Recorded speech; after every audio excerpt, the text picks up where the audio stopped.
Bom dia, meus alunos, tudo bem? Conforme prometido, desculpa o atraso, tá, gente? Eu passei mal ontem, acordei com febre, dor no corpo, mas estamos aqui fazendo o vídeo para vocês conforme prometido, tá? Ao longo desse trimestre, né, nós estudamos diversas coisas. Ainda que eu tive que partir o conteúdo, né, para uma prova não ficar muito mais pesada que a outra, eu vou passar para vocês aqui uma breve revisão de acordo, né, com tudo aquilo que a gente estudou. Então, assim, basicamente, o que vai cair na primeira prova? Né? Lá no começo do semestre, no começo do trimestre, né? Nós estudamos condições de equilíbrio, né?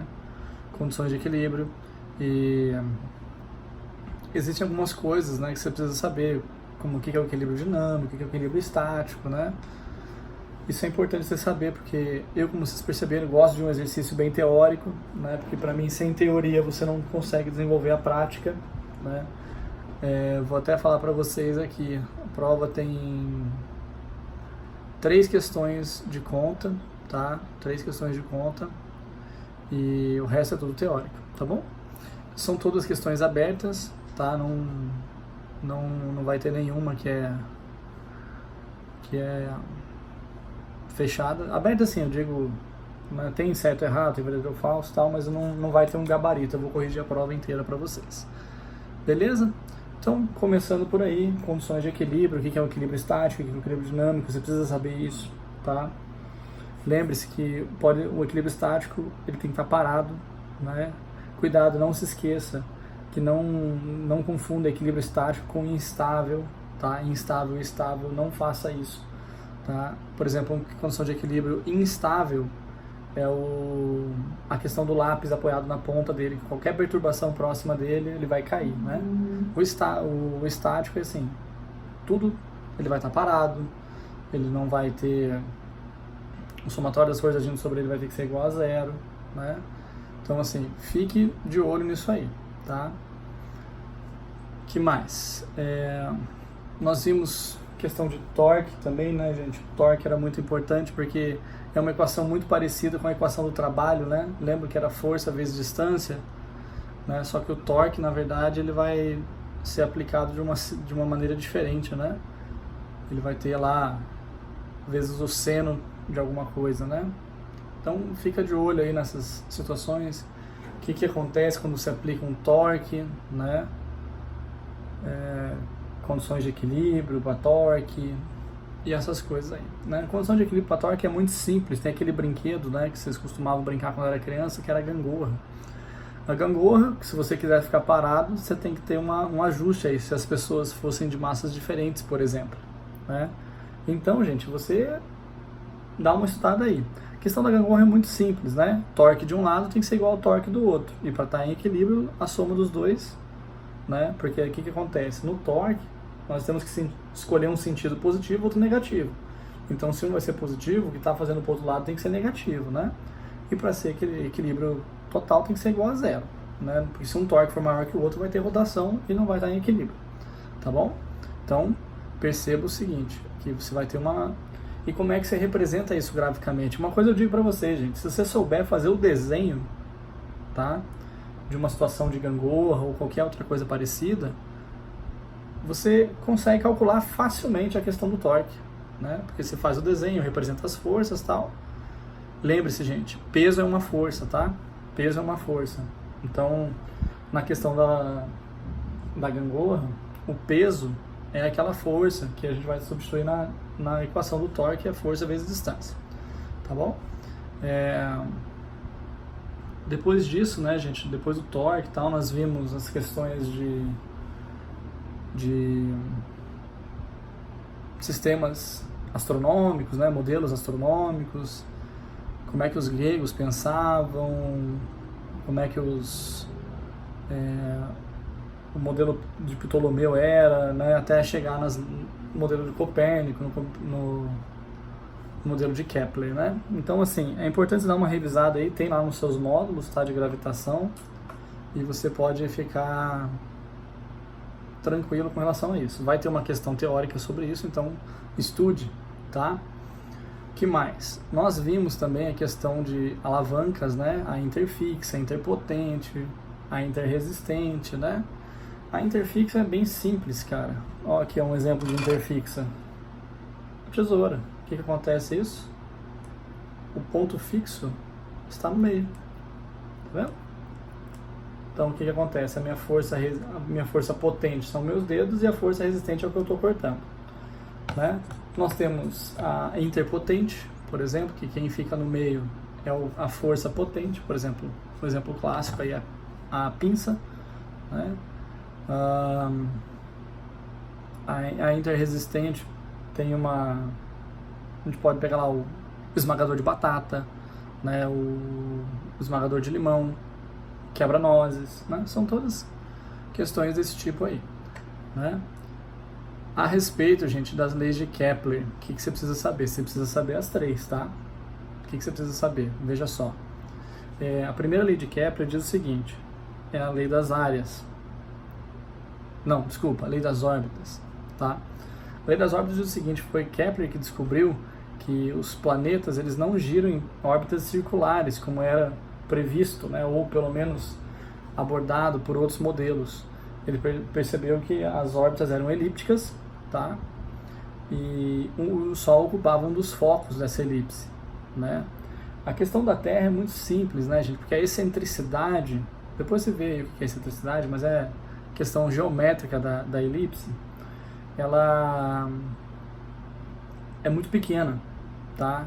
Comparado com outros planetas. Então, assim, a gente não percebe tanto esse movimento, né?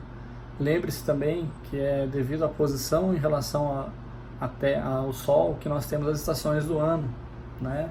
O solstício, o equinócio, né? Na lei das órbitas também nós percebemos que temos dois pontos muito importantes, que é o afélio e o periélio. O afélio vem de afastado, tá? O objeto, o corpo celeste vai estar afastado, no ponto de maior distância, tá? E como a gente viu lá em gravitação universal, nós vamos ter que se adequar aí a algumas informações, né? Porque gravitação universal a gente percebeu que a força entre dois corpos com massa ela é inversamente proporcional ao quadrado da distância, tá? Então o que acontece? Quando esse corpo está muito afastado, a velocidade dele vai ser menor, tá? E quando ele está no ponto periélio, que é o ponto mais próximo, de maior proximidade do Sol, a velocidade dele vai ser maior, tá? De novo, no caso da Terra, essas variações não são muito grandes, tá? Porque a nossa elipse é pequenininha. Agora, no caso de Plutão, por exemplo, é um caso bem à parte, né? A segunda lei de Kepler, gente, diz a lei das áreas, que se você pegar dois intervalos de tempos iguais para um planeta, ele vai percorrer áreas iguais, né? Então vai ficar aquela relaçãozinha, área 1 sobre delta T1 igual a área 2 sobre delta T2. E se você pegar o intervalo de tempos iguais, você corta o intervalo de tempo, você percebe que a área 1 tem que ser obrigatoriamente igual à área 2, tá? Lembra do desenho que eu fiz no quadro? Um raio pequenininho, mas um arco maior de um lado, e um raio grandão e um arco pequenininho lá do outro lado, né? Então não esqueçam disso, tá, gente? Isso é muito importante. E a temível terceira lei de Kepler, né, gente? Que a terceira lei de Kepler é aquela de conta, que diz o seguinte, que T quadrado, que é o período de revolução de um planeta elevado ao quadrado, dividido pelo raio médio ao cubo dele, é igual a uma constante. Só que isso só é válido para o mesmo sistema, tá, gente? Então não se esqueça, é impossível calcular, por exemplo, uma situação assim, em que a Terra orbita o Sol e calcular o período da Lua em relação à Terra. O sistema é diferente, tá? Nós temos que nos atentar a esses pequenos detalhes aí, tá? Por exemplo, Terra e Marte dá para comparar, porque Terra e Marte eles orbitam o mesmo centro de massa, que é o Sol, né? Então fica esperto com isso, tá? Teoria heliocêntrica, geocêntrica é muito simples de explicar, né, gente? Porque a heliocêntrica, o próprio nome já diz, é o Sol no centro do universo, tá? Claro que a gente sabe hoje que o Sol não está no centro do universo, né? Mas dadas as condições da época, a gente falava que o Sol estava no centro do universo, né? E o geocêntrico era que a Terra era o centro do universo, né? E que todos os corpos orbitavam ao redor dela. Antigamente, gente, isso não era considerado estranho, porque era o que eles viam. A tecnologia da época não permitia que eles tivessem mais observações. Por isso que esse modelo foi aceito por muito tempo, né? Até que conseguimos desenvolver a tecnologia para perceber que isso não era verdade. Depois disso, gente, nós vimos quantidade de movimento, né, que é Q igual a mv, e o impulso, né, gente? O impulso, como eu falei, a gente discutiu muito em sala, é a questão da força aplicada num tempo, ou seja, I igual a F vezes ΔT, tá? Só que essa equação, gente, ela só é válida se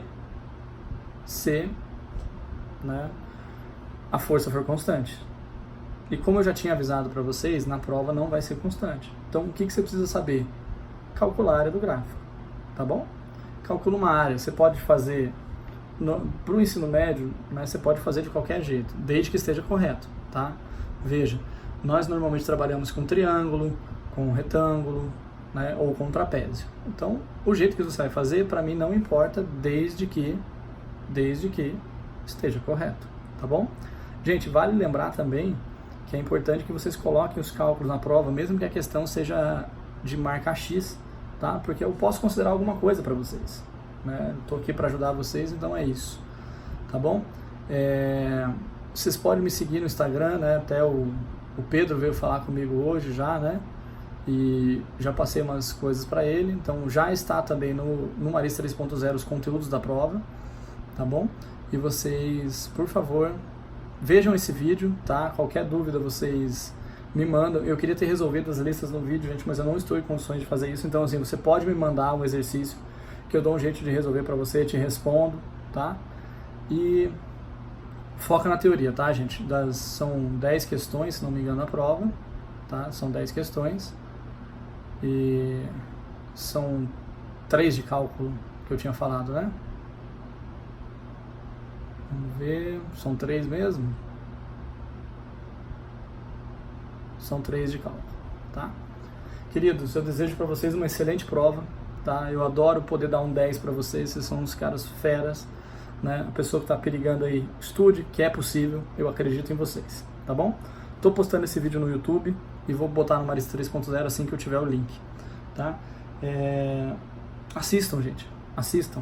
Porque em torno aí dos 90 alunos, eu queria ter pelo menos 90 visualizações, para que eu possa ter certeza que vocês viram e estão cientes do que vai acontecer, tá? Depois vem o papo, professor, não passou, poxa, né? Já tá lá, já coloquei, vou colocar o vídeo também. E qualquer dúvida, cara, me manda no Instagram, no Facebook, qualquer coisa, tá? Sempre que eu tiver um tempo eu respondo para vocês. E se eu tiver bastante tempo, eu ainda respondo já com uma imagem resolvida, tá bom, meus queridos? Um beijo para vocês, um bom domingo. Nos vemos essa semana na escola. Terça-feira, né, como não tem prova, eu pretendo fazer uma revisão com vocês, tá? Primeiro ano. E que a gente consiga ter uma aula produtiva, tá? Para nossa prova. Um grande abraço. Tchau, tchau.